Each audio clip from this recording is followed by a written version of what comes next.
Welcome to another O&E instruction. This lesson is about offer versus serve. At the completion of this training, you will be able to identify lunch and breakfast selections that represent reimbursable meals under the offer versus serve provisions in the school breakfast and lunch programs. The goals of offer versus serve are to offer students healthy choices within food groups, permitting students to choose the foods they want to eat, which helps reduce food waste in school meal programs. Offer versus serve allows students to decline some of the food offered in a reimbursable lunch or breakfast. Under the offer versus serve provisions, the following conditions must exist. All required components mandated by the meal pattern must be offered to all students, and the serving size must meet the minimum required amount mandated by the meal pattern. The meal must be priced as a unit. Students may take the minimum number or up to the maximum number of items for the same price. Declining a menu item or items must be the student's decision. Only the student can make the choice of which foods to take or decline. At least half a cup of fruit or vegetable must be taken at breakfast and lunch. Schools must identify what a student must select in order to have a reimbursable meal. Signage should be posted near or at the beginning of serving lines and must identify what foods constitute unit-priced reimbursable meals. Signage is not required for field trips, for breakfast in the classroom, and other venues where signage may be difficult. Menus should provide clear information about allowable choices. To ensure that all staff is well versed in these guidelines, annual training is required to meet the professional standards requirements. Every school nutrition employee must know what is necessary for meals to be reimbursable under this provision. The manager or the cashier cannot assume this responsibility alone. Every school nutrition employee must be trained to monitor that meals meet the established requirements if the school system is receiving funds for them. The use of offer versus serve can vary from school to school.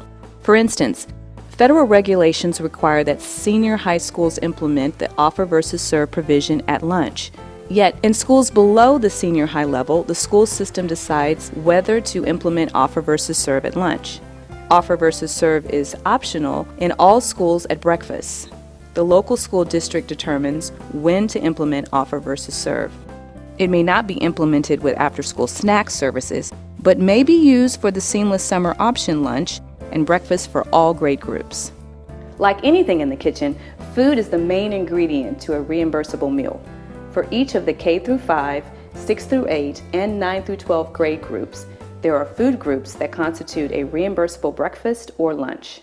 The meal pattern for the National School Lunch Program consists of 5 food components: fruits, vegetables, grains, meat or meat alternate, and fluid milk. Fluid milk must be low-fat, 1%, unflavored, or fat-free, unflavored, or flavored. All 5 components must meet at least the minimum required quantities.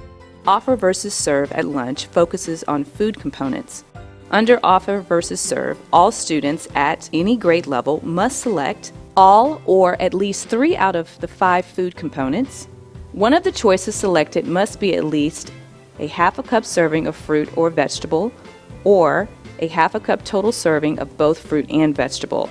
If only 3 components are selected, and 2 of these are fruit and vegetable, the student may only select the half a cup portion for the fruit or vegetable. For the other 2 components, the student must select at least the minimum daily required serving of the components for them to be counted. For instance, the full portion of vegetables for K through 5 and 6 through 8 is 3/4 of a cup, and 9 through 12 is 1 cup. It's not as complicated as it seems. Here's an example scenario. A student in 5th grade wants to select milk, half a cup fruit, and half a cup vegetable. In grades K through 5 and 6 through 8, if a student selects the half a cup fruit, they are selecting the full component of fruit and thus only have to select half a cup vegetable for offer versus serve. If grains, meat or meat alternate, and milk are selected, these must be in the full portion size. Only the fruit or vegetable may be selected in a half cup portion. The meal pattern for the school breakfast program consists of 3 food components for the K through 5, 6 through 8, and 9 through 12 grade groups. The first is a fruit or vegetable, including juice. Vegetables may be offered to meet all or part of the fruit requirement, and the 1 cup required quantity may be offered as more than 1 food item. The second component is grains. Meat or meat alternate may be offered for this component as allowed within the meal pattern. And the third component is fluid milk, with the same requirements as lunch. Within the 3 breakfast components, 4 food items must be offered.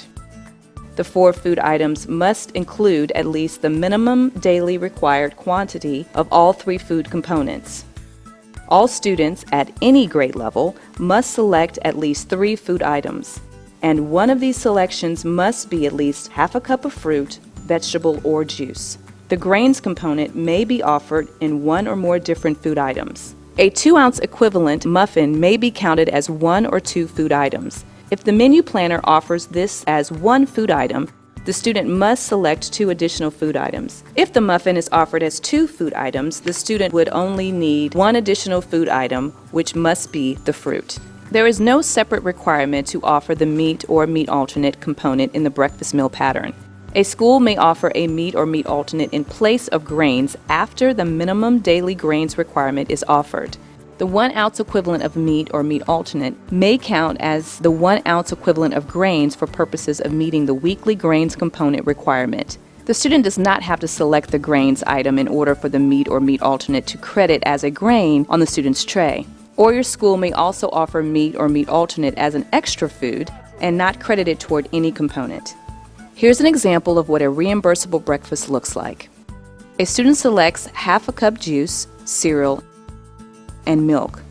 This is 3 food items, and one of them is a half cup fruit. It takes a team effort to execute properly under the offer versus serve provisions. With resources gathered from the USDA and the Georgia Department of Education, directors, central office support staff, managers, schools, parents, and students all work together to maintain a well-balanced reimbursable meal. The recipe can seem complex, but it is simple to follow. All it takes is proper menu planning, training, monitoring, and diligence to cook up a successful offer versus serve program.